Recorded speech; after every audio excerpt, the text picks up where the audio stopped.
Hi,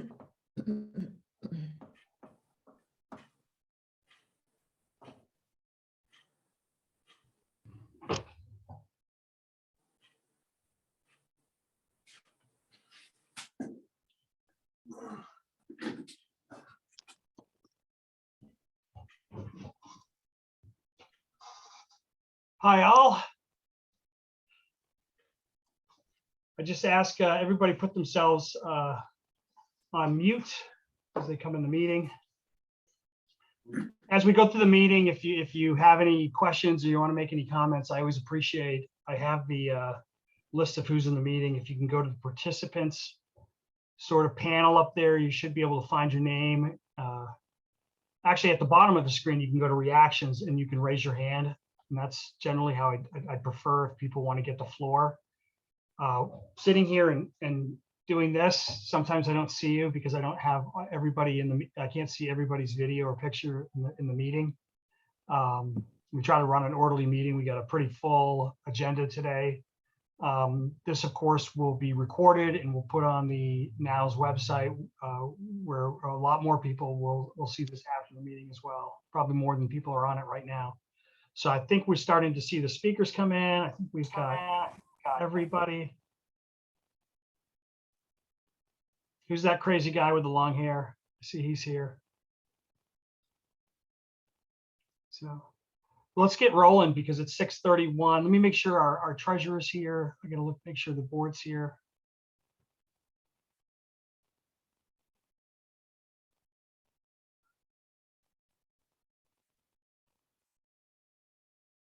Anybody from the board know whether Audrey's going to be with us here tonight or no? April or Suzanne? She's sick. She's Audrey's sick? not. Okay, Yeah. so she wrote so that's why she sent us the treasurer's report. So I guess I better open that, huh? Mm. What's in the lottery today? Lottery fund. Okay. All right. I guess I'll be giving the treasurer's report. So once again, welcome to the Neighbors of the Wood Streets bi-monthly meeting. My name is Jason Hunter. I'm the president of the Neighbors of the Wood Streets. Neighbors of the Wood Streets is sort of our neighborhood's kind of community group, advocacy group, whatever you want to call it, information group. We're here to sort of educate and promote this neighborhood, not any other neighborhood, just this neighborhood's sort of concerns to our elected representatives and make sure that our quality of life issues in particular are taken care of. So that's kind of our mission statement. I always like to read this because it kind of encapsulates what we're about. The mission of the Neighbors of the Wood Streets is to reach out to each other collaboratively in order to achieve positive changes in our community. We have joined together to ensure that our neighborhood continues to be a safe, thriving, attractive, and united community for all who live, work, and play here. Our vision for the future is to maintain, support, and preserve its unique character and diverse historic nature. We value an inclusive community regardless of race, age, two separate things, socioeconomic status, sexual orientation, physical disability, homeowners versus renter status, or length of residency. I just want to say that we're hoping that this will be our absolutely positively last virtual meeting. Hopefully we have secured a new home. We were a little bit unceremoniously kicked out of the, we still don't really know exactly why, the RCC alumni house, and we're not being allowed to go back in. But we found a new building over at, I believe it's at the Eden Lutheran facility, the banquet hall, and we'll be meeting going forward starting in March. This is the third Thursday, but we're going to be going back to the second Thursday of the month schedule. So if anybody wants to kind of put that in their calendar, and from here on forth, we should be pretty consistent now that we have a home. Second Thursday of the month, 6:30, Eden Lutheran. They have a nice big banquet facility over there. They're gracious enough to allow us to use. The second thing I wanted to bring up was we are always in search of, we have a great board, and we're all like super, like the best people you will ever meet. and we're always in search for more board members because we could always use a little bit more help. I'll give you an example. Today, I spent my afternoon, and I have no idea how successful it was. I guess we'll see as we kind of go through the meeting, see how many people show up. But I spent my afternoon going out, putting up flyers for this meeting. And I got to like, spend a couple hours and got to like this little bit of the neighborhood. Like it was, I was like amazed how long it took me. And I was going nonstop, and I maybe handed out 175 flowers, or excuse me, flowers. I wasn't handing out flowers. I probably would have been more popular. Flyers, and we could use help with just stuff like that. And we have a national night out, and there's other things. If you're looking to get involved in your neighborhood and just kind of advocate for the great things that are here in the wood streets, and put in a little bit of time. It's not a humongous effort. I don't think any of our board members would say that. It's usually generally a lot of fun. Please put something in the chat. Maybe if you go down to the chat, you should be able, if you don't want to do it to everybody on the chat, you can send me a message. I'll put my phone number in there, in my name, if anybody wants to call me after the meeting and see what kind of commitment that would be, or what kind of things we do. Here's my phone number. I'll give it out. Please don't sign me up for anything or any text messaging services. It's right there, and reach out to us because we're always looking for kind of fresh blood on the board anyway. So we got a lot of old timers who've been doing this for a while, and so we enjoy meeting our neighbors, quite frankly. So without further ado, it is 6:36. I will get to the real quick house cleaning and treasury report. I always like to mention we're a community group. It's all volunteers. We're your neighbors. None of us are paid or anything like that. We do have expenses from time to time. We don't charge membership. So how we raise money is we collect recycled cans, more or less. Our treasurer does, Audrey. She's not here. Once again, if you're interested in donating anything like that, reach out to me. I'll give you Audrey's phone number. She can set up, she takes recycled cans, and that's how we fund our treasury. We make a little bit of money during National Night Out, selling food and stuff like that, but not really. That's kind of a break-even thing for us. So anyway, I think our treasury is currently at a whole whopping, you're going to be absolutely amazed how much money this is. I think it's at $256, right? So and actually we make some money during the Wood Streets now. It used to be annual yard sale. That hasn't happened in the last few years, so we're hoping maybe that will come back this year, and we'll have the Wood Streets, a very popular event, and we sell some stuff there as well. So anyway, that's a treasurer's report. I want to get right into our speakers. We have a few of them today. Any other announcements first of all, by any members of the board? Just open up, April or Suzanne, anything you want to say, open up, and that I might have mentioned, I might have missed. Okay, hearing nothing, let's get on to, I told our first speaker, Brian Crawford with RPD, that I would let him go first. He's got a commitment at 7 o'clock. Brian, could you open up your mic and give your sort of RPD's safety report for the neighborhood over the last few months and going forward? Yeah, absolutely. Thanks, Jason, for letting me go first. I got a teaching engagement out here at the police academy at 7, and this is kind of an awkward setup. I'm at somebody's desk that I don't know right now, but we're going to make it work. Again, I appreciate you letting me go first. Those of you that knew Lieutenant Milby, he got promoted. I've taken his position. He's now a captain. I'm the new North Area Commander. So I think I had the opportunity to meet some of you guys at the mayor's tour a couple Saturdays ago. And thanks for having me there, and thanks for having me tonight. Those of you I did not meet, I think you'll find that Chad Milby and I have similar philosophies, similar working ethic, and we're both kind of just about action, not really about talking a whole lot. North is a huge area for us. It's a huge responsibility, and I'm happy to be here with the neighbors of the Wood Streets, and I'm happy to report as well. I just pulled the stats for the since January 1 today for the kind of the reporting districts that the Wood Streets fall in, and crime is way down in the Wood Street area. We do have a little bit of vehicle burglary problem, no real trend to it. We have some stolen vehicle problems on the periphery of the wood streets, but the wood streets themselves have been relatively quiet in the terms of property crime. We've had almost no violent crime in the wood streets, and frankly, violent crime has been down in the city over the holiday season, which is good. Obviously, we had a very busy 2021. We had a lot of violent crime early in the year, and it's kind of tapered off from there, and hopefully we stay there. Unfortunately, obviously we're in COVID, and I don't have the opportunity to actually meet anybody tonight and talk to anybody, but I do welcome anybody's problems or concerns they may be having. I've certainly opened it. There's not a whole lot of people on here, but I'll certainly open it up for questions or comments once I'm done speaking. And I'm certain there will probably be some after listening to the mayor's tour the other day. Like I said, just took over for Lieutenant Milby or Captain Milby now I think about 2 weeks ago. So like I said, you'll find I'm very much like him, maybe a little better looking than him, but aside from that, very much like him. As far as the people that serve under us, we're going through a major transition on Friday. We're losing, not that it directly affects the wood streets, but we're losing all 6 of our DED officers and getting 6 new ones starting tomorrow, I guess. And as well as a new sergeant there. So it's going to be an entire new team downtown. With respect to our north pop officers, one of the 2 that we have in the north area got promoted. He has left.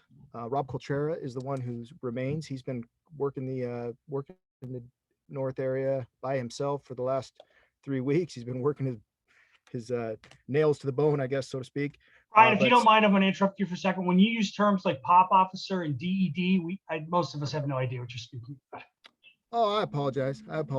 The DEDs are downtown entertainment district team. They kind of work the downtown entertainment district, the Main Street Mall, the bar areas. They work at night. Our pop officer is our problem-oriented policing team. We have 2 assigned to each area. We break the city up into 4 areas, and we two officers to each area, and they kind of handle the ongoing, repetitive, habitual, chronic, troublesome problems within each area. And they have the time and kind of the resources to devote more time than a patrol officer who just has to react, kind of do the best he can in those 5 or 10, 20 minutes and move on. The pop officers get to go back out at that problem, kind of day in, day out, work with code compliance, work with whoever they need to work with to try to solve the residents' problems and just improve quality of life. Again, we're assigned to the north area. We have 2 of those officers, and we work basically from Arlington and Magnolia to the northern city limits. Rob's been working hard this week to clean up a problem up off Center and Placentia, but he does try to get around to each neighborhood throughout the day. And again, he will be getting a partner starting tomorrow named Officer Robert Croats. And hopefully at the next meeting, we're able to bring those guys out and have you guys meet them. With that, I hope that provides somewhat of a security update for you, and open to any questions anybody has. I don't see any hands up, so I'll take the first one. I got a second one as well, so I got a couple questions. So my first one is, I thought you would. Yeah, my first one is, so I'm on the Ring network, right? And I'm also on Nextdoor, and I'm not as active on Nextdoor as I probably should be, but I'm pretty active and at least reading. I don't like contribute that much anymore, but certainly I see the Ring network and I see Facebook and all that. And boy, I got to tell you, it doesn't feel like crime is going down. It feels like, and especially, and maybe that's true for the wood streets, but boy, I look over to our close neighbors in proximity over on the Grand, where Mike Gardner stocks the area on a daily basis. And it seems like those folks are under absolute siege. Just the number of things that are being reported on a daily basis. That is a very good point. I noticed the exact same thing, particularly with residential burglaries in the Grand and Harupa area. They have a much more prevalent problem than the Wood Street specifically. Like I said, I pulled the stats specifically for the Wood Streets because I knew I was coming to talk to the Wood Streets. In doing so, part of the way we report districts, part of the area you're speaking of does report. And I was just looking at specific addresses, and yeah, they are experiencing a problem. And I could tell you down off Panorama is experiencing a problem as well.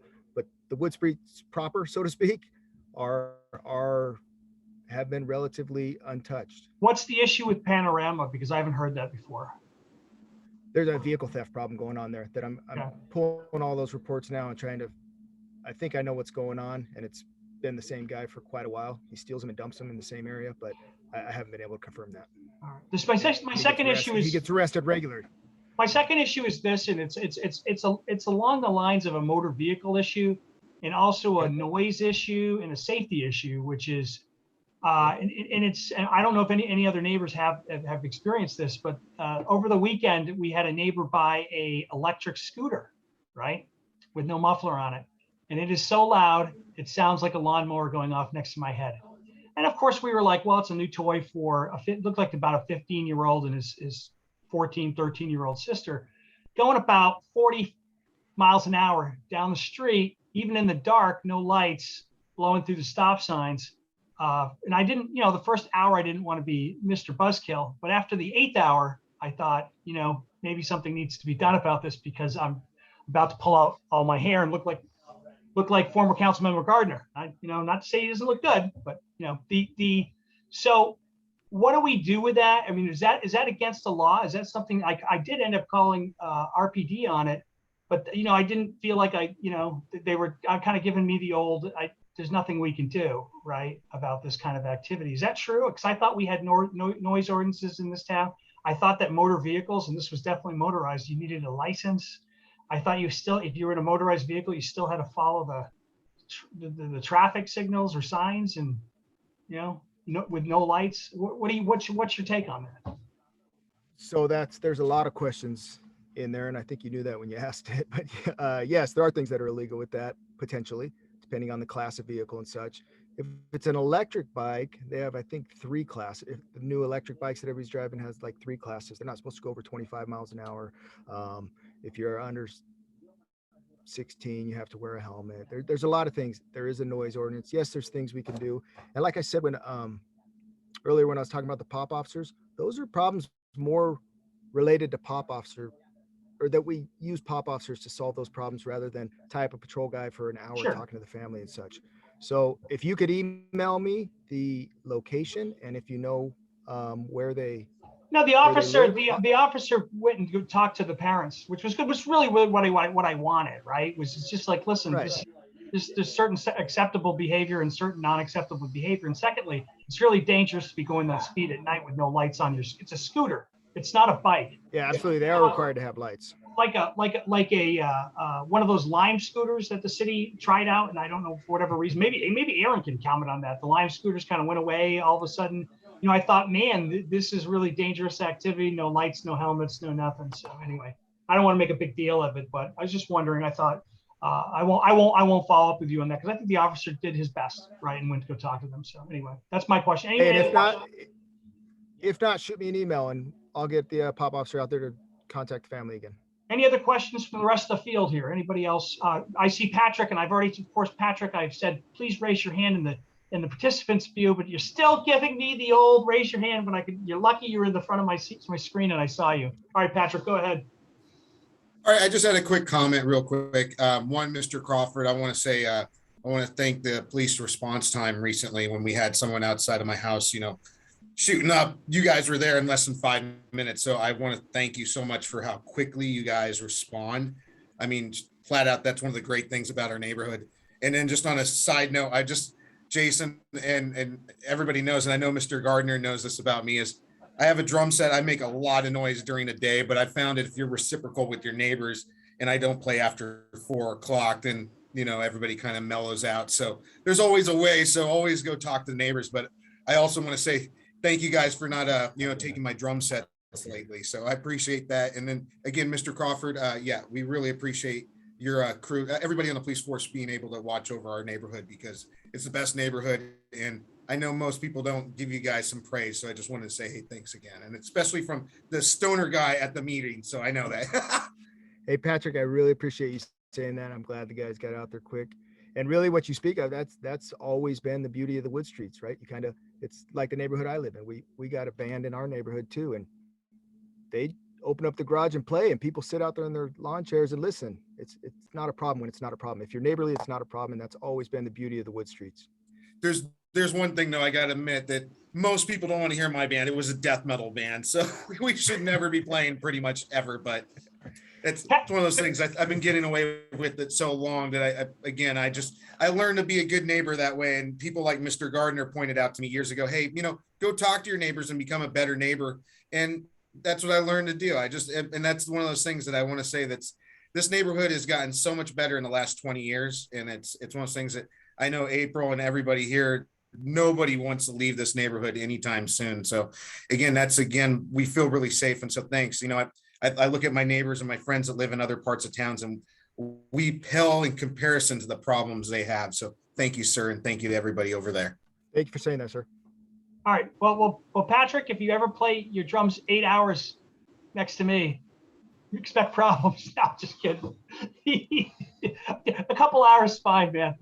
It's anyway. So I'm 41 now. If I can play more than an hour, I feel great, but it's never going to happen again.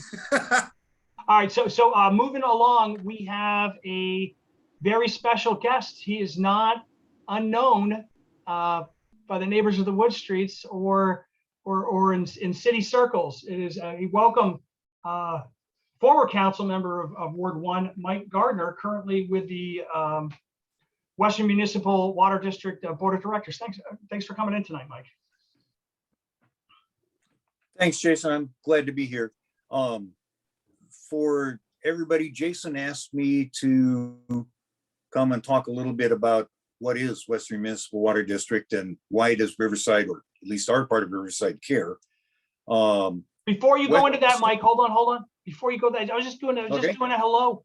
I'm going to read your bio so everybody knows how many things you've done and what you've been involved with first. So here we go. Bio on Mike. Okay. So just give me, and then you have the floor for your 15-20 minutes doing all that. Wake me up when you're done.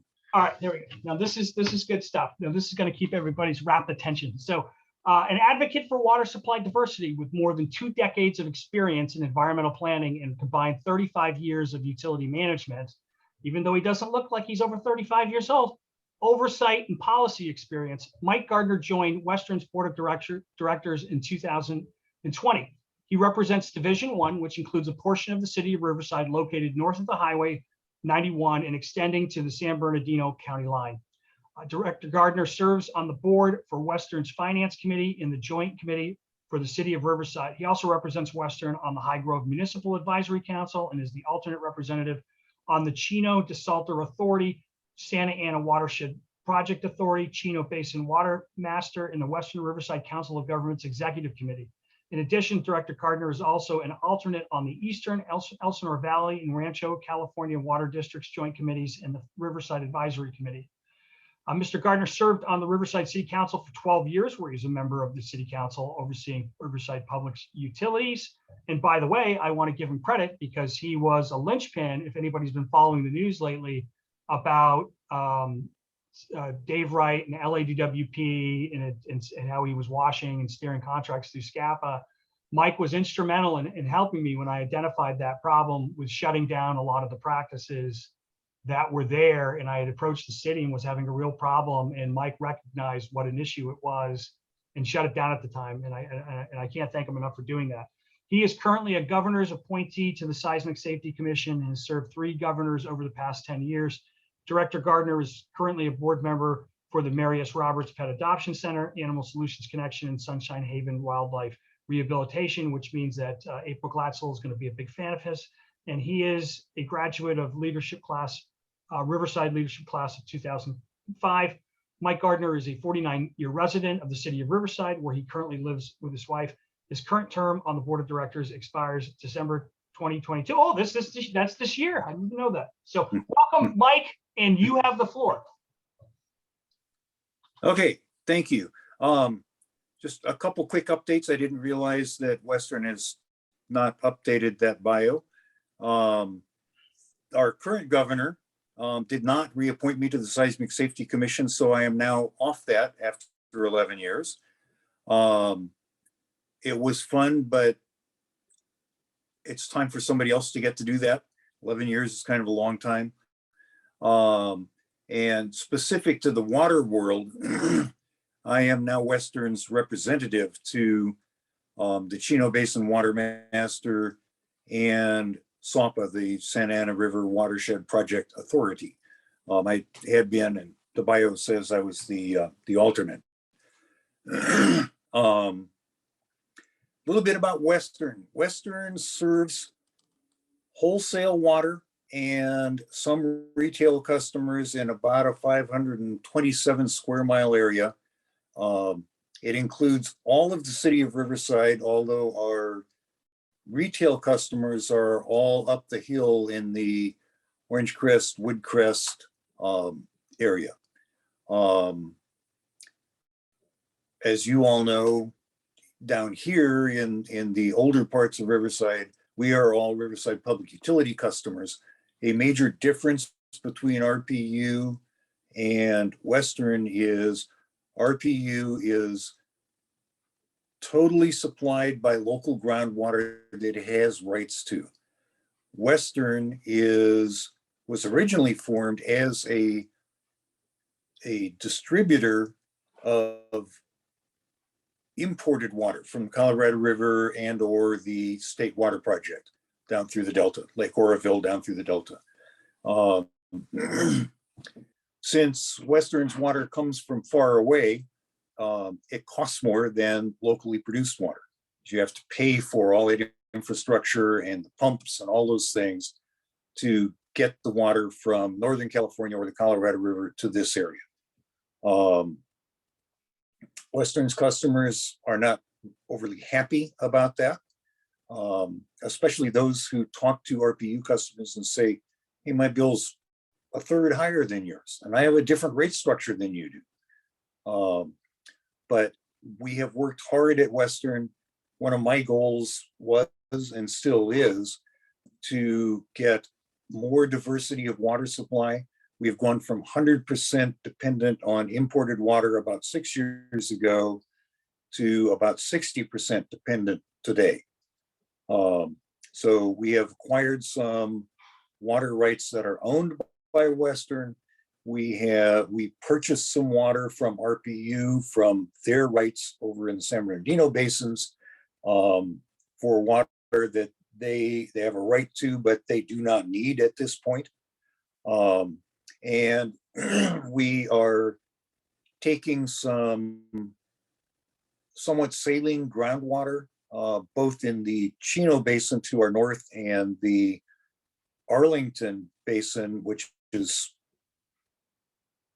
down toward La Sierra, run those through a desalter, which is basically a great big reverse osmosis plant, and produce a much higher quality water. With a little bit of treatment, it becomes potable water, and we are using our share from both those facilities. Chino desalter, we have a share of. The Arlington desalter is Western's. So we are a wholesale water provider through Metropolitan Water District to roughly 1 million customers in that 527 square mile area. And we serve retail customers in the up the hill part of Riverside and down in the Murrieta Temecula area. We go as far south as Rainbow and as far north as San Bernardino County line.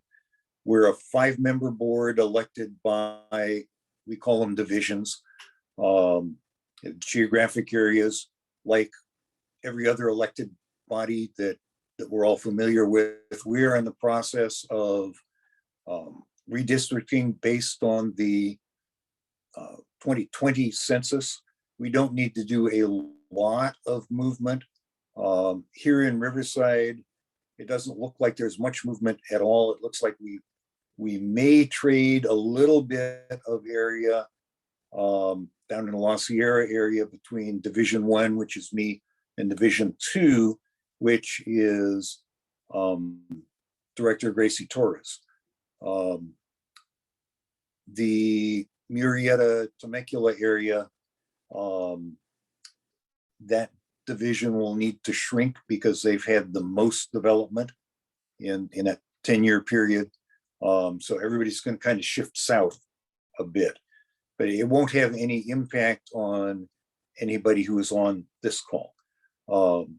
One of the things that I wanted to talk briefly about is we all know that we've been in a drought.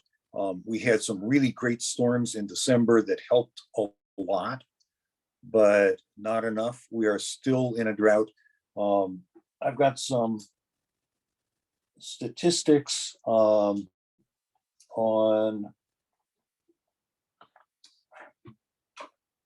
what the recent storms did for us. In the Northern Sierra, we are currently at 140, well, as of January 4th, we were at 148% of average precipitation. Central Sierra was 145%, and the Southern Sierra, Mammoth Mountain area in particular, we were at 157%. So what that really means is if we get no more precipitation at all in the Sierra the rest of this year, we will have a 60% of normal year. Of course, we hope we'll get more, but it was very helpful. Those storms were very helpful. They have started to increase storage, particularly in the Northern California reservoirs, where the water that Western imports comes from. In Lake Oroville, we are current storage is higher than it was at this time last year, and significantly higher than we ended the water year in September. So that's helpful, but we still need much more. Western has a drought contingency plan. It's a six-stage plan. We are in stage 2, where we ask for a voluntary 15% reduction in water use. Unlike RPU, Western has budget-based rates. So every household gets a certain amount of water for interior use, bathing, cooking, toilets, all of those sorts of things. And that's based on the size of the household, how many people are in the household. The minimum calculation is for 3 people. So if you live by yourself, you get a little extra. Then there is a second level for outside. It's essentially your irrigation and car washing budget. And that is variable depending on the square footage of your lot, how much of it is planted and what it is planted with, and what sort of livestock you may be keeping. You get 30 gallons a day per horse if you happen to have horses, just as an example. So one neighbor's budget is going to be different than the person next door's budget based on what their individual circumstances are. As you go through the tiers, tier 1 is the interior use, tier 2 is exterior use up to your budget, tier 3 is what they call inefficient use, and it doesn't split between what is used inside the house or outside the house. Tier 4 is called unsustainable use, and that is essentially wasting water for whatever reason, whether it's a leak or you water your lawn twice a day, 7 days a week, whatever that may be. And the charge per unit, 100 cubic feet of water is the standard in the water industry, goes up significantly. Tiers 1 and 2 are fairly inexpensive. Tier 3 gets a little more expensive. Tier 4 is actually designed to be a little bit of a penalty and to incentivize people to conserve better. So that that's the rates we currently have in Southern California storage. We're in pretty good shape. Western's distributed water that is imported, we do not use Colorado River water, although the pipes would allow us to connect with Colorado River water. But we use solely Northern California water down through the Delta. And current storage in our local reservoirs, primarily Diamond Valley. If I can find that page.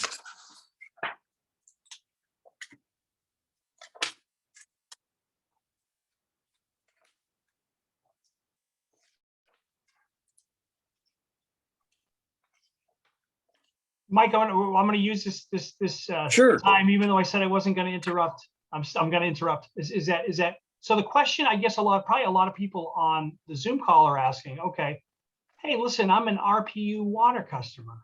Why do I care about Western? Why do I even have a rep? I'm giving you a softball. You ought to hit this out of the park. Why do I even have a Western representative? Okay, let me go back to the water and storage. We had 3 million acre feet in storage. Locally, it's down to about 2.5 million now, because we did tap into it last year. But that will carry us for 2 or 3 years if we get no additional imported water. So we're not in terrible shape here, but we do all still need to be careful. Why is Riverside interested in Western? Riverside does not need Metropolitan Water District water now, but should they used it in the past, should they in the future, that would come through Western. Western is the provider of imported water to other water entities within Western service area. So that's where the connection came from. RPU actually makes some money selling some of their unneeded water to Western now. The deal, when it originally went through, essentially split the cost difference between what it cost Riverside to produce the water on the order of $250 an acre foot, and what Western would have to pay the Metropolitan Water District for imported water, on the order of $1,100 an acre foot. So RPU makes some extra money, and Western saves some money through this arrangement. We're selling on the order of 6,000 acre feet, or I'm sorry, Riverside is selling on the order of 6,000 acre feet a year to Western now, and making something like $300 an acre foot on that sale. And it saves a similar amount for Western customers, some of whom are City of Riverside residents, just not our RPU customers. Mike, could you So go into that's- about the history of why up the hill? I do, but I want to hear from you. Why up the hill is Western, and why everybody else in the city is on RPU water? Because a lot of people complain about that. Yeah, and depending on who you ask, there are two different stories. Basically, a decision point was made back when Orange Crest, Woodcrest began to develop in roughly the 60s. Did it make more sense to extend RPU pipes up the hill, install the pumps to pump the water up the hill, and have them become RPU customers? Or did it make more sense for them to become customers, retail customers of Western Municipal Water District, and take imported water. At the time, it was less expensive to deliver imported water because the infrastructure was largely in place to deliver it, even though the water per unit was more expensive. If you talk to some of the Western people, they'll say that Riverside didn't want to RPU, and the city of Riverside didn't want to spend the money to build the pipelines to serve the area. If you talk to, or at least when I talked to RPU people, they said the area up the hill, because it was less expensive at that time to be a Western customer, elected to do that rather than pay for running pipelines up the hill. So I don't know what the real story is, probably somewhere in between, but it essentially was an economic decision made by everybody involved back at the time. And at that time, imported water was less expensive than it is today. And it was just a better deal. And as circumstances changed, Western's cost of water has gone up more than Riverside's cost of water.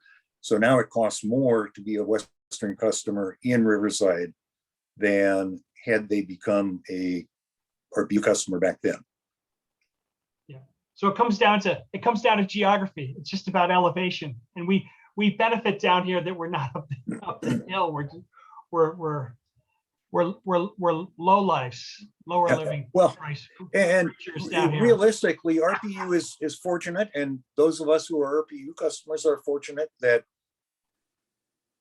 originally the wells that served Riverside were artesian wells. You didn't even have to pump the well. Now they have to pump the well, and they have to get it over a hill in Grand Terrace to get into Riverside. But most of our water in Riverside, RPU water, is gravity flow. It's not pumped very much. So you don't have the infrastructure costs of the pumps, and you don't have the operating costs of the pumps. And that's a plus.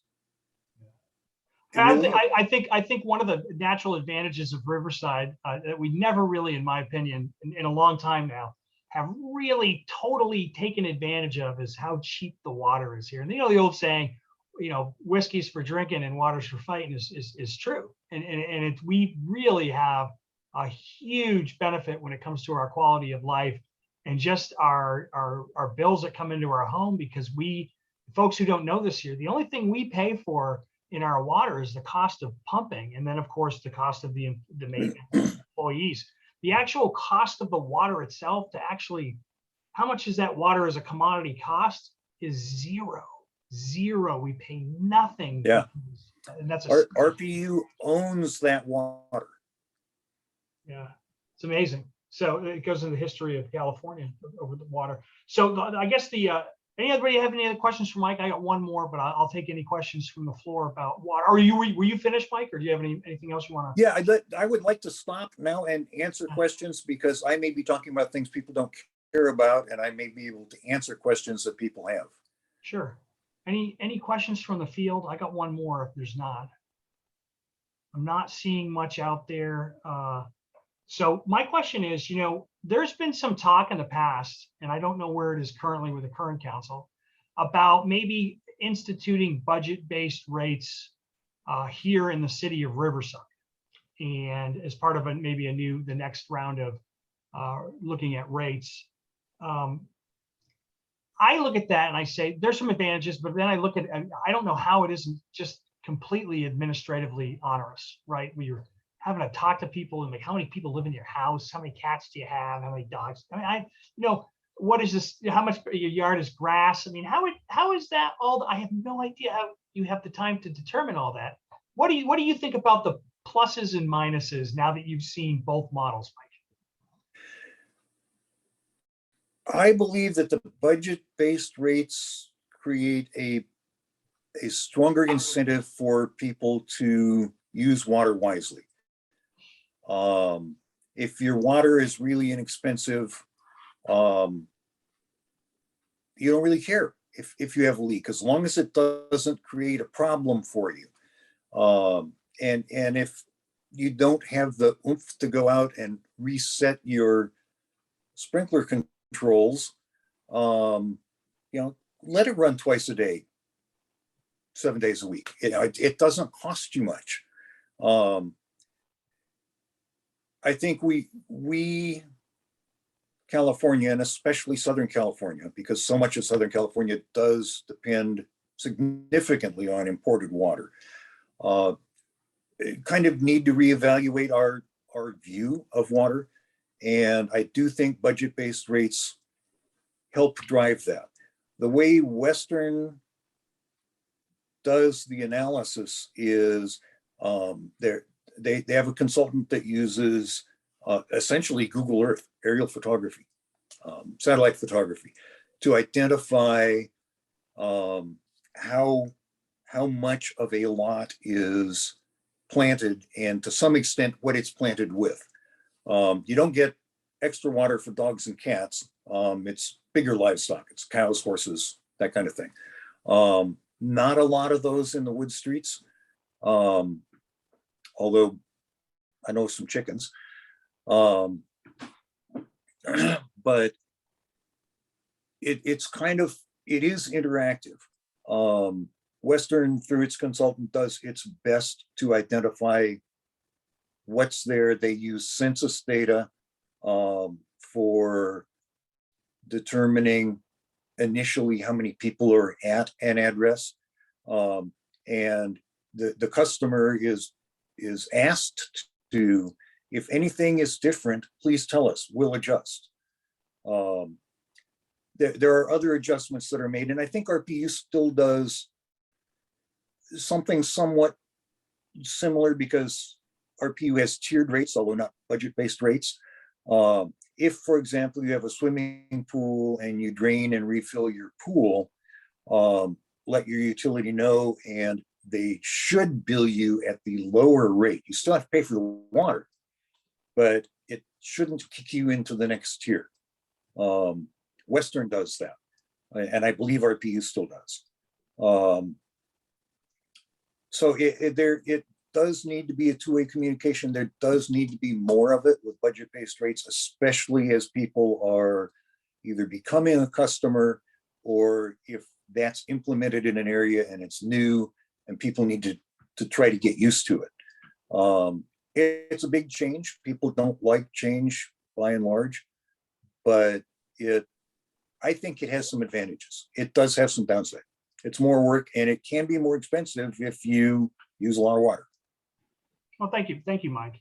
So thank you very much. Any closing comments? We're going to get on to our next speaker, but I appreciate you coming in tonight. And No, I'm good to see glad you. to. I'll just throw out one factoid point of interest.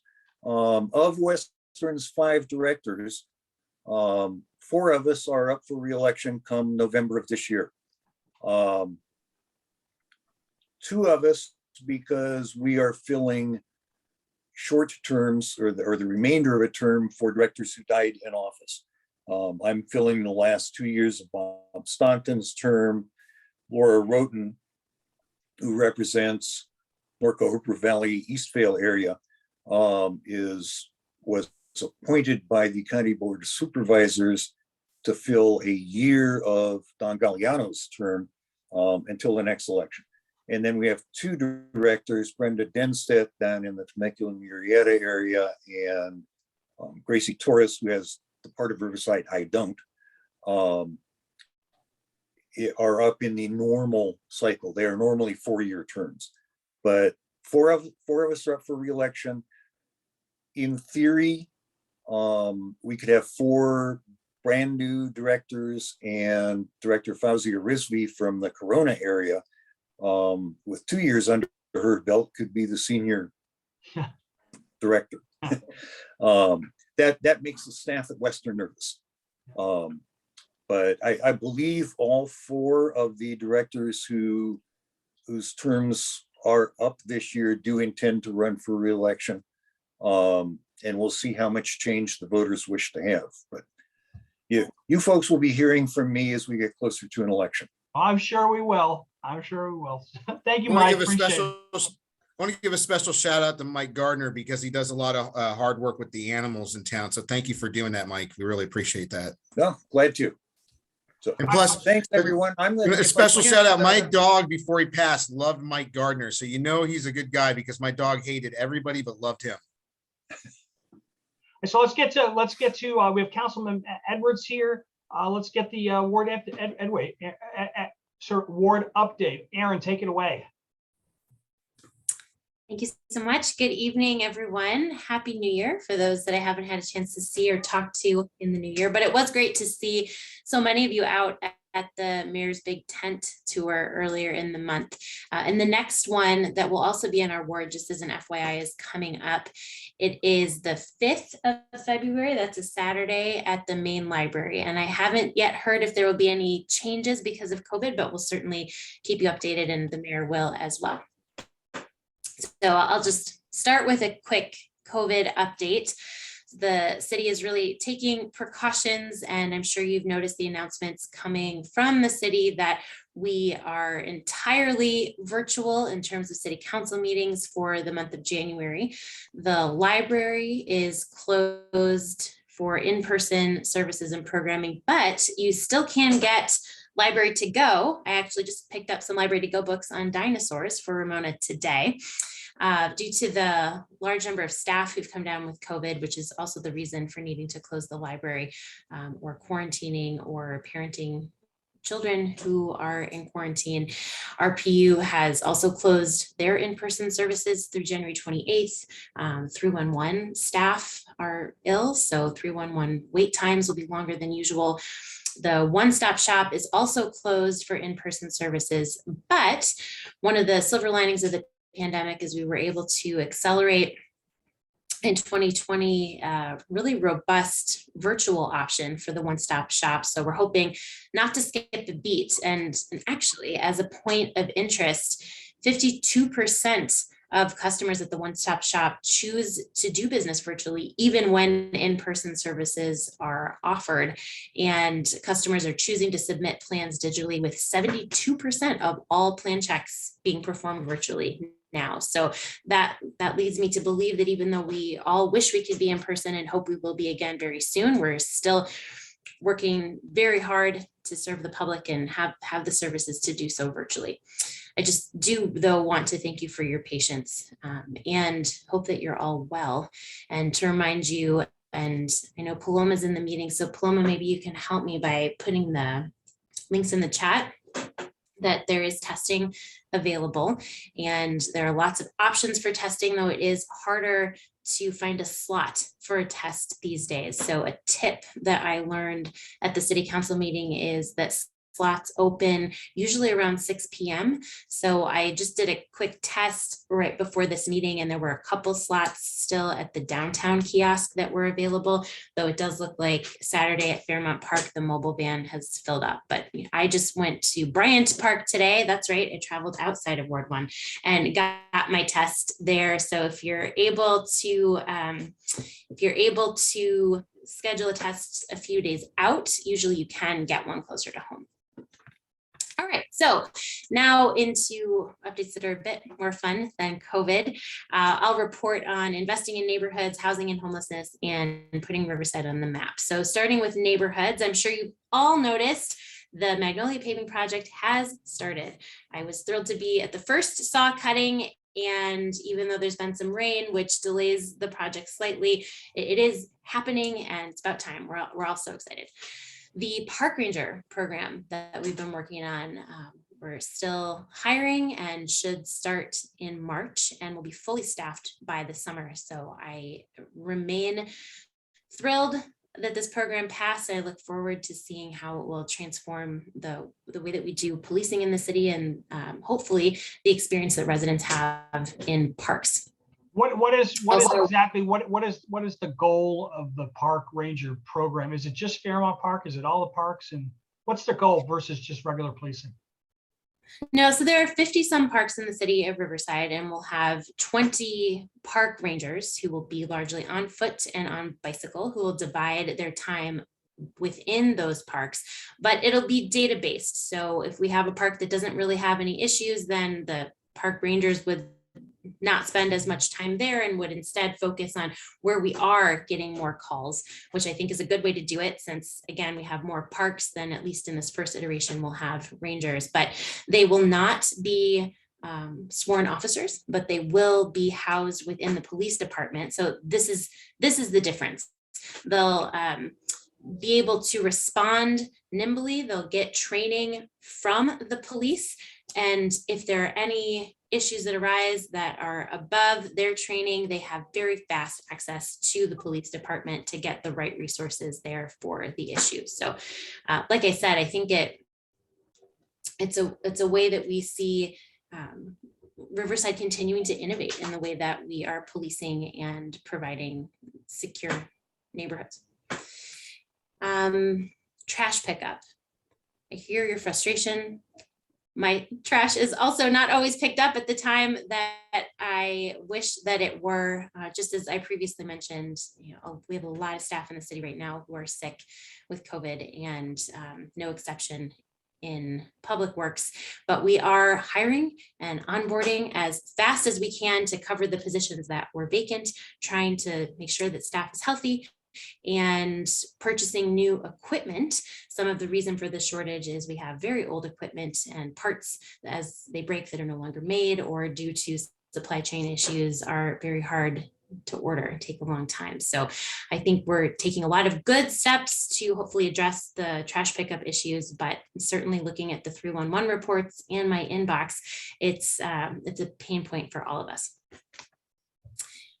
Moving into the housing and homelessness update, I'm sure you heard on December 10th, which was my birthday, so a great day all around, we had our new homeless solutions officer. Her name is Larissa Villarreal, who started in her role.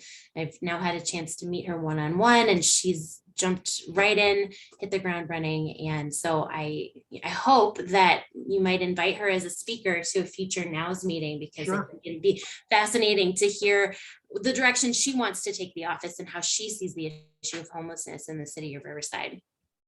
But I'll just share, while it remains one of the biggest issues that I do believe that we're facing in the city, homelessness, I do think we're taking many positive steps. So we had, as an example, our second, what we call saturation day on December 15th, where our PSET teams and partnering with county behavioral health and with animal services really surround areas of the city, and most importantly, people, with a listening ear and services that they actually could use. And so on December 15th, we saw 79 people getting the help that they need, which, as you know from coming to these meetings, 79 people is a lot to be able to help in one day. So I think that this is a great model, and I know that Lieutenant Crawford will be working very hard to continue it. We opened our cold weather shelter, which is currently located at the Salvation Army, which is off First, right near my house, and they'll be open until April 5th, and that's a 40-bed shelter.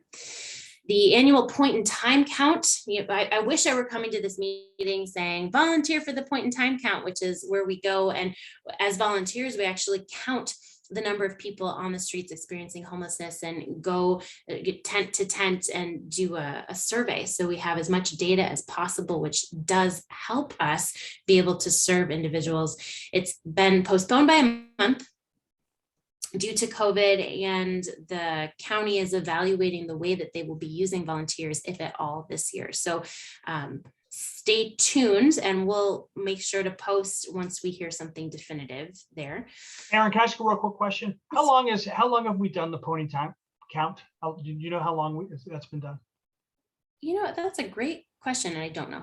Because I would like to know, as someone who's lived here over a decade, what the count was, say, 10 years ago or 20 years ago versus where it's been in the last 5 years. I'd really like to know that. Well, I know that if you go to the Office of Homeless Solutions website, you can see the data that we have from our point in time counts for at least the past several years. And it's possible that the county website would take you back even further than that. So that's where I'd start to answer Okay. that question. Thank you. But some very exciting projects coming in this year. We're partnering with Mercy House to team up for a 23-bed bridge housing project, and that will be over at our Hewlin campus, which is in Ward 1. In the spring of this year, the UC Riverside School of Medicine will be officially opening their clinic, also at the Hewlin Access Center. And this coming Tuesday, I believe on the agenda, we'll be talking about a $10 million allocation from the state. Assemblymember Sabrina Cervantes, who really advocated for this, for Project Legacy, which is a campus on Brockton and University that serves LGBTQ individuals experiencing homelessness. So that's very exciting news. And then my last update, just in the housing and homelessness bucket, is a big policy update. We're currently, and have for the last year, been having a conversation about a potential policy that's called inclusionary housing. And what this policy could do is require that as new housing is built in the city, a certain percentage of it would be required to be affordable. And this could help address the issue of a lack of affordable housing in our city. But of course, as with all policies, it's very nuanced. There's not a one size fits all inclusionary housing policy. So we did hire a consultant to really take a look at the market and help us understand, if we were to go down this route in Riverside, what would it look like for us? What could the market withstand? And so the consultants have helped by having 2 stakeholder meetings and then a big public meeting that they just had last week. And I believe that you can, and Paloma can help by putting the link in the chat here, but I think the meeting was recorded, so you can take a look if you weren't able to attend that meeting. And we'll be hearing an update on Monday, the 24th of January, at the Housing and Homelessness Committee that I chair. We have a standing update on this issue, and so we'll be getting a roundup on Monday of everything that they heard and where this policy might go in the city. And then next steps would be, of course, to actually take a look at a proposed policy, to really roll up our sleeves and work on it in the committee. And then if it's a go from there, send it on to city council. So wanted to make sure that was on your radar so that you could provide input and engage in the conversation now. Erin, I've got a real quick question. How many housing units were built in the city last year? Did you have any idea? You know I don't what? want to put you on the spot, but just can you cuff us? I can give you the exact number, because the number that's coming to my head, I think, is pipeline and not built, but we had a really great spreadsheet at the last Housing and Homelessness Committee. So once I'm done with my update, if you can give me a second, I know exactly where I can find it, and I can put that in the chat for you. Because I know that there's probably about, there's over 100,000 houses here, right? Something like that, maybe 110, 115,000. Does that sound about right? Because I know RPU has about 115,000 customers, the electric company. So I figure that's how many houses, and that may include some commercial businesses as well. So maybe there's 80,000 or something like that. So my question is, when I think about inclusionary housing, and I'll let you go to the next topic in a second, is just, why don't we just let people build houses, and then the supply will cause prices to drop, instead of devising all these policies? I mean, certainly a strategy. And I know that there are a lot of questions about, is an inclusionary housing policy the right way to go for our city? Can we be providing incentives to build instead of creating yet another requirement for developers at a time when it's already very expensive to build? And, I'm still doing my research on this one to try to understand that there are many cities, though not many in our region, but many cities that do have inclusionary housing policies that we can look to see how is it working. And would we expect to see those same results here? What isn't working, and how, if we did move forward with the policy, how can we try to address those issues at the outset? So, good question, Jason. And so again, please do engage in this important conversation. Okay, and then finally, putting Riverside on the map. So I'm very, very pleased, and it just published today, so it's hot off the press, and Paloma can put the link in the chat. The mayor, Patricia Lock-Dawson, has brought together a working group to discuss not just the Santa Ana River, but economic development angles of the Santa Ana River, which has never been done before. And I was really honored to be able to co-chair that working group with Steve Hemingway in Ward 7, because of course, as you know, the river is the backbone of our ward, certainly, and bookends the city in this way. So we had some great sessions with folks in the community from many different sectors. We heard from San Antonio, Napa, Anaheim, Tempe, to learn more about the projects they're doing along their river and how they got there. What did it take? And then as a group came up with some ideas for next steps and some recommendations. And so that report with those ideas and recommendations just published and will be presented at the February 1st City Council meeting. So give it a read. Let me know what you think. And speaking of the river, on Wednesday, February 2nd, we're having our second public virtual meeting on the Riverside Gateway project. And this is a suite of projects along the river that we have a consultant to work with us in the community to vision, what could this look like? And Paloma, if you can help put the link not only to the Zoom meeting from 6 to 7 p.m. on February 2nd, but also the link to the website. There's a specific website for this project. It's riversidegatewayparks.com. And you can see there all the ideas, plans. You can see the last meeting recorded, and they're specifically asking for your input by February 8th on the Martha McLean improvements and the Harupa Avenue trailhead improvements. So come to the meeting on the 2nd and make sure to provide your feedback by February 8th on those two pieces. Not associated with the river, but still great news. We have new businesses downtown: Hots, Louisiana Kitchen, Stone Church Brewing, Blackbird, Mercantile, and they all shared that during the Festival of Lights, when we had about 8,000 people downtown a night, even in yet another pandemic festival, they still saw impressive numbers of patronage. So that keeps me in good spirits. The Food Lab saw numbers that exceeded their pre-pandemic patron numbers. And we're seeing more and more businesses come to downtown Riverside, such as Arcade Coffee Roasters, that will be in the Main and 9th building across from City Hall, that expects to open in February. Fuego Hibachi, which will open in late summer or early fall. It's from the same business owners who brought us Fire Up Grill, and they'll be located beneath Imperial Hardware Lofts. Every Table is the name of the restaurant, which is opening in the former Subway space downtown. And of course, in addition to new businesses, a lot of new art coming to the downtown. We have 2 COVID-inspired murals, one just on the other side of Mariposa Alley, and then another that's on the back of the Box Theater, and that's a project that's been sponsored by the Leadership Riverside class of 2021, and it speaks to resilience and hope for the future through COVID. We have the Innovation District Master Plan for that triangle that's coming to City Council on February 1st, and we just saw in the Mission Lakes building that's on Lime Street, the City Council approved, and I was pleased to vote for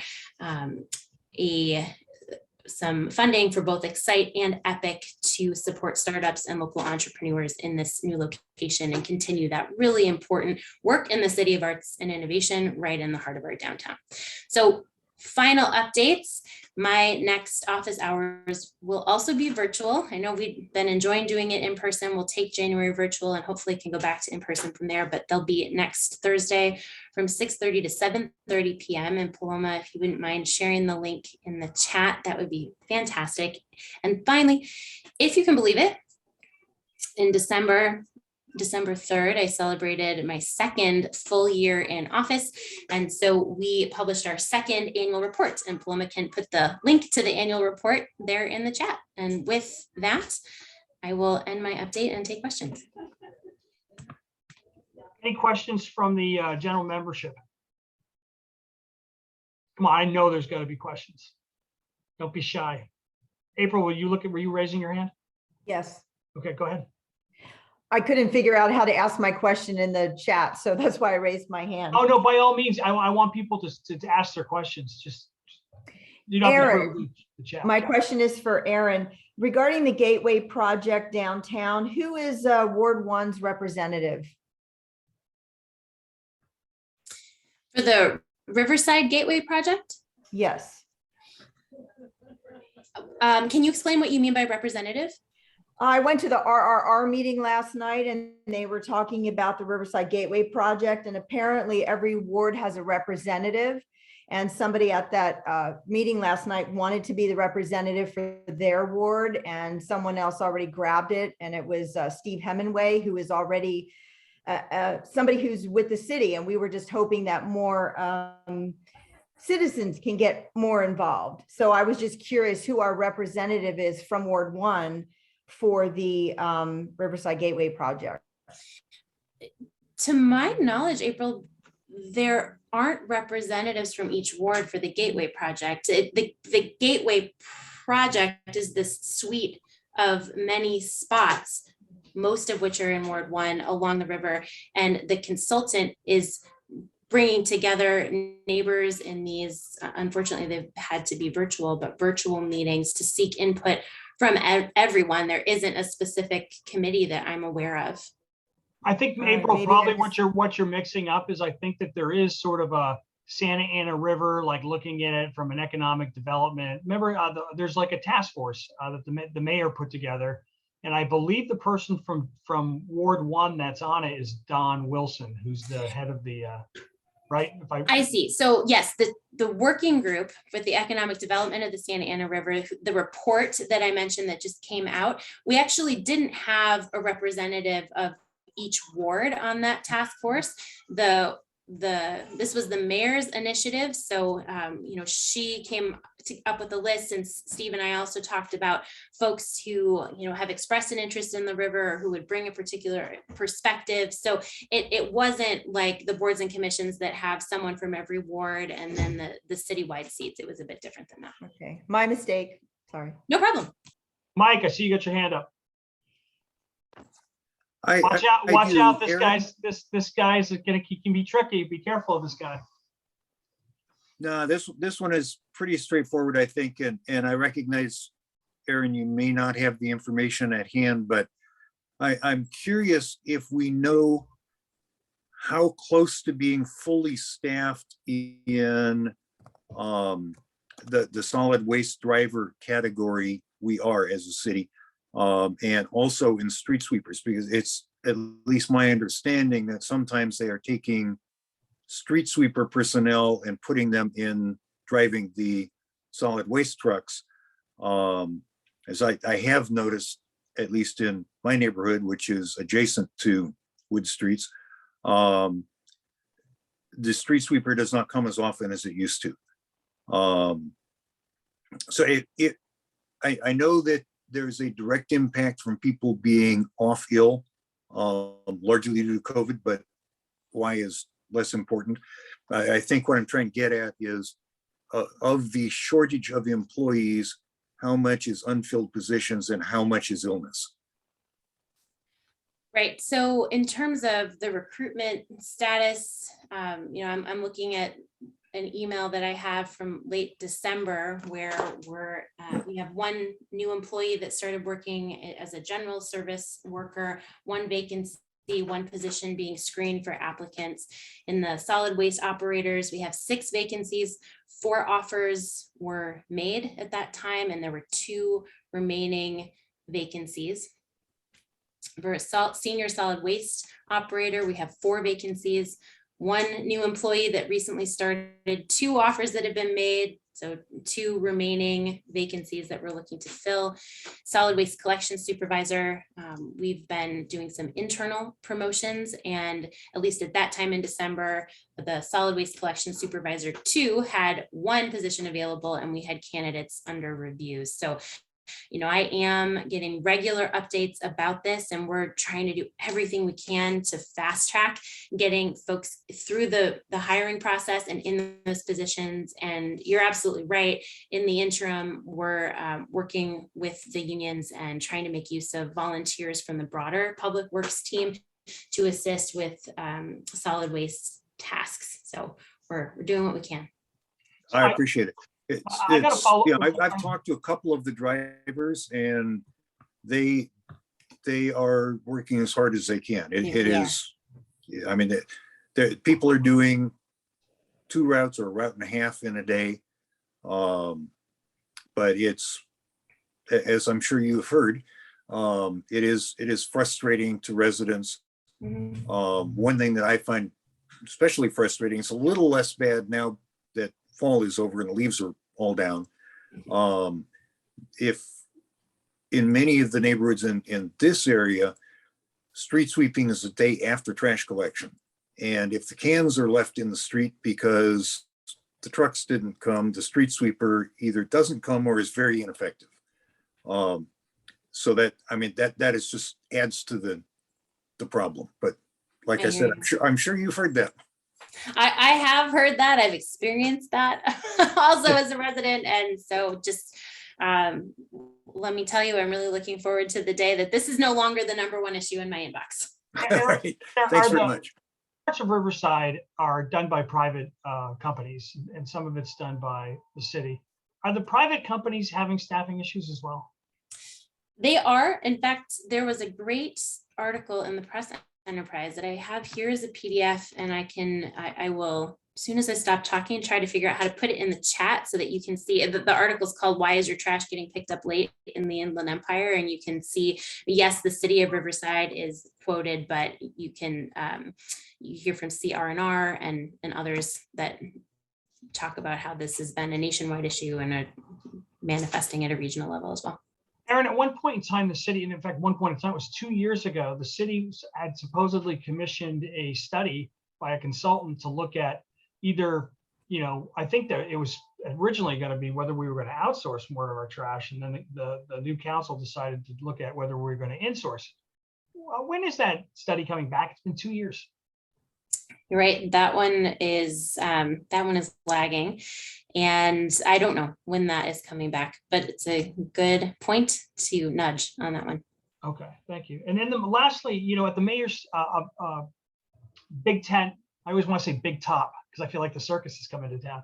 The big tent event, they were not plants by me. So just so you know, and they weren't plants by the executive or steering committee of the Wood Streets.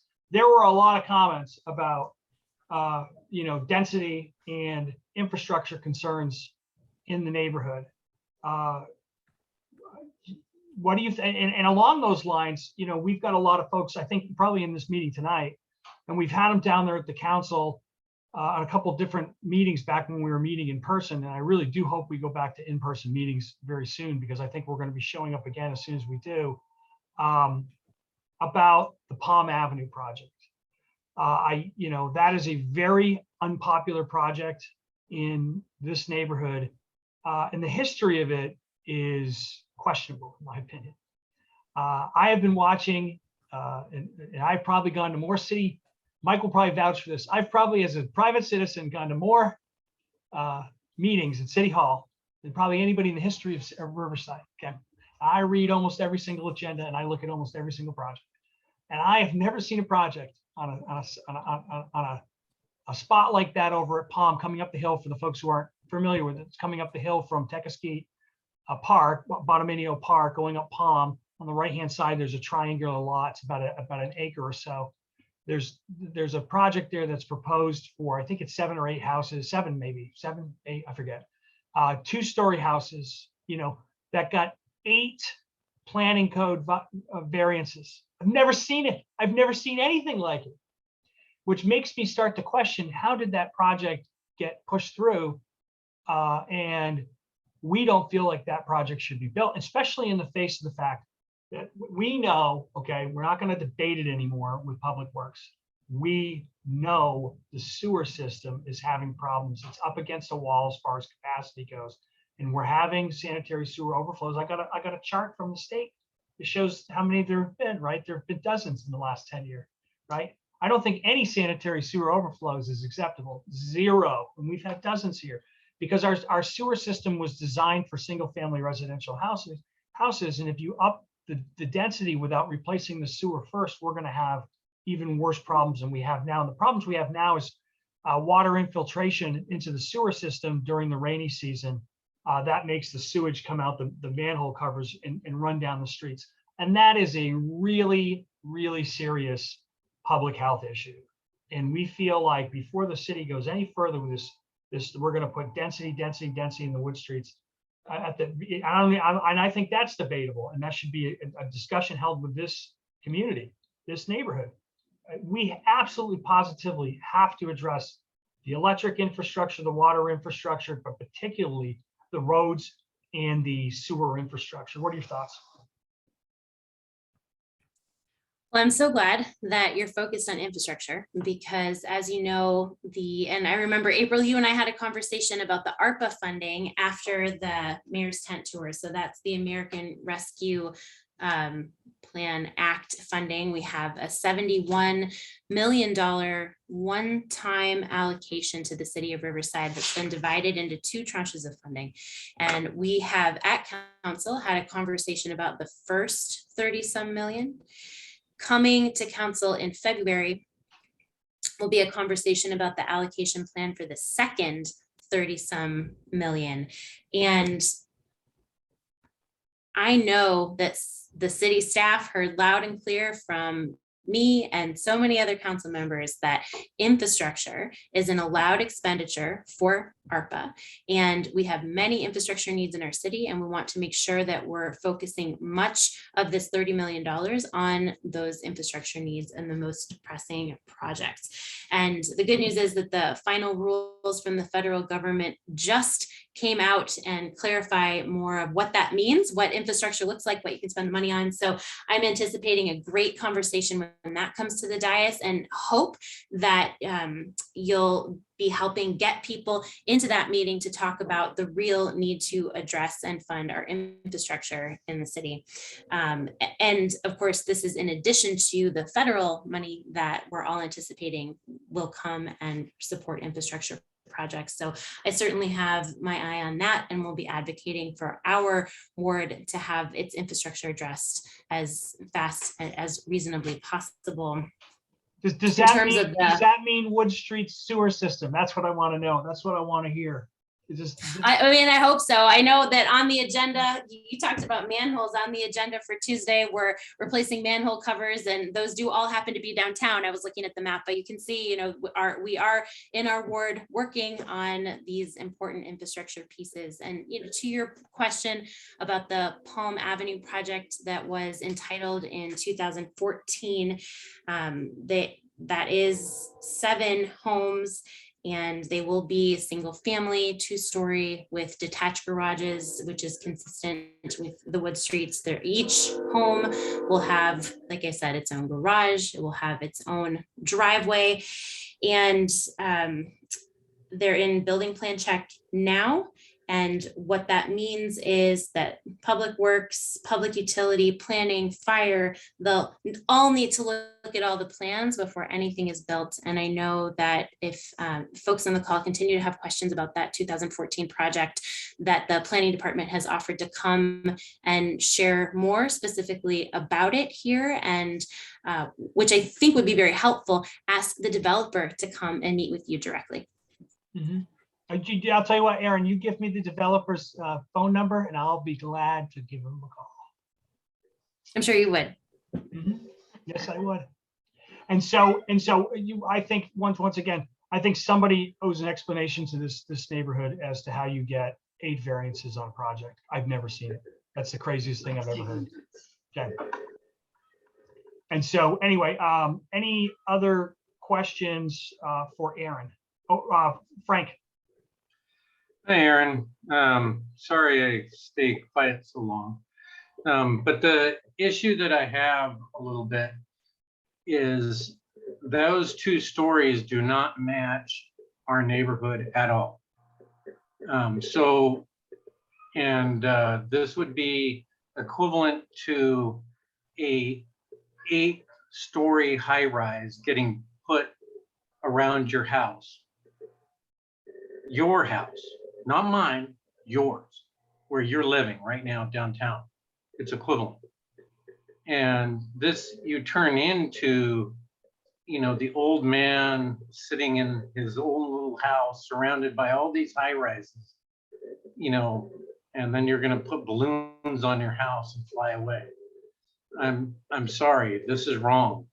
You totally disobeyed all of the design criteria that are on the web about what you're supposed to be doing to match the surrounding area.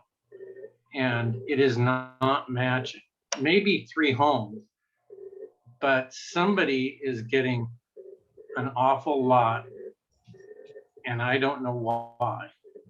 Because I know 4 neighborhoods or 4 neighbors within 1 block of me who all wanted to do 2 stories. And that's those same city planners that you're talking about denied every one of them. But they immediately approved this guy like that, 8 variances. How is that legal?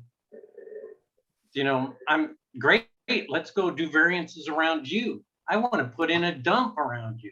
Does that sound good? Would you like that? I don't think you'd like that either. I'm sorry. Yeah. That's my comment. I like the analogy though, Frank. It's creative, you know. Anyway, it's an issue. It's an ongoing issue. We don't have the sewer to support it. Of course, NOWS has been down there with many of the adjacent neighbors to that site, and we've said this project needs to be stopped. It needs to be stopped. We can't even accommodate it on our sewer system. And for folks who don't understand our sewer system, I understand our sewer system. I'm a former civil engineer. Okay, our sewer system was built. It's the original sewer system. It's getting close to 100 years old, and so it's got, you know, parts of the sewer system in the wood streets, and it runs down Palm, 4-inch pipes. I mean, of course, that's way too small. And so, and it's got all sorts of cracks because we're the wood streets, and trees love nutrients. And do you know what our sewer system is to trees? Nutrients. So it's getting all in there, and we have residents in the wood streets that when it rains a lot, guess what? Where the sewage goes into their shower. Okay. How'd you like to take a shower in that? And yet we're going to put more density in the wood streets. That is a very, it's a large issue. It's a health and safety issue. It's not being taken seriously, and we will continue to go down there and continue to get people's attention until they take it seriously. So I hope that money comes in pronto before that development comes in. So that's my 2 cents on it.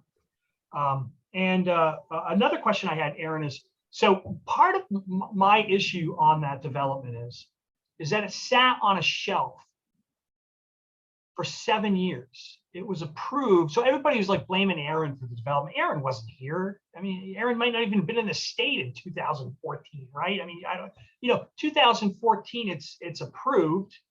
Mike, wait a second, you were here. It was approved in 2014. And then it just kind of sat out there. Usually you have 3 years to approve a track plan. And then they got extension after extension after extension after extension on that preliminary track map. Until it finally pops up out of nowhere after 7 years on the consent calendar at the city council meeting. After 7 years, that's a long time. I didn't, at the time I hadn't even lived in the wood streets for 7 years yet. It was predated me, and I'm a dinosaur. And so the question is, how come we don't get any heads up on this stuff? How come it just kind of shows up out of nowhere? And if one of us doesn't happen to be reading the agenda with a fine-tooth comb, it ends up a consent with no discussion. But we actually went down there and we asked you to pull that item so we could discuss it. You did not. You let it go through on consent. But how do we get a heads up on these things? And are there any more projects like that coming down the pipe that are going to surprise us when they show up on the consent count? Good question. So you're right. I remember when you came and you asked for it to be pulled. And I remember that you raised questions before the meeting as well. So I was able to do my due diligence on it, to talk to the planning department to make sure that the process was properly followed, and it was. So I did not feel that it needed to be pulled at that time. To your larger and very important point about not being surprised by projects, this is something that Paloma and I are working really hard on. And so I'll just take the opportunity to put in another plug for our e-newsletter. We just have about 1,000 people signed up for that e-newsletter, but we have 45,000 people in our ward. And that's where we're trying to alert individuals to what's coming on the agenda, what pertains to Ward 1.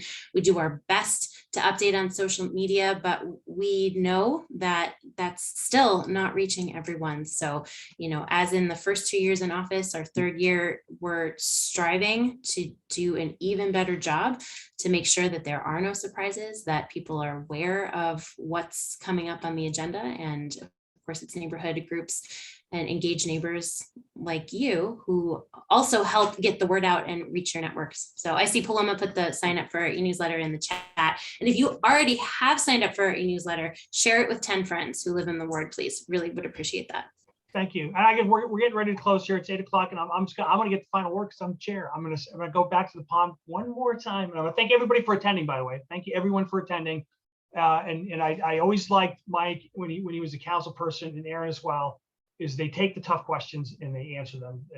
So I always appreciate that. But, when I see a project that should have 4 houses and it's got 7 and it's got 8 variances on it, I'll tell you where Jason Hunter's mind runs. I say, boy, somebody's going to make a lot of money putting 8 or 7 houses on that property. And did that have anything to do with the decision-making process? Whereas the rest of us, come hell or high water, we're not getting a variance at all in any of our houses, right? So we can't change anything. But yet somebody, out-of-town developer, I think he's from out of town, if I remember correctly, gets 8 variances where he's going to make a ton of money on that property, which means he's making a ton of money on the neighborhood, right, where we live, with his externalities. And that project, absolutely, positively, if anybody's seen the plans on it, does not match our neighborhood. It doesn't, and I don't want to hear that it does. It's 2 stories. It overlooks people's backyards. It blocks out their view shed.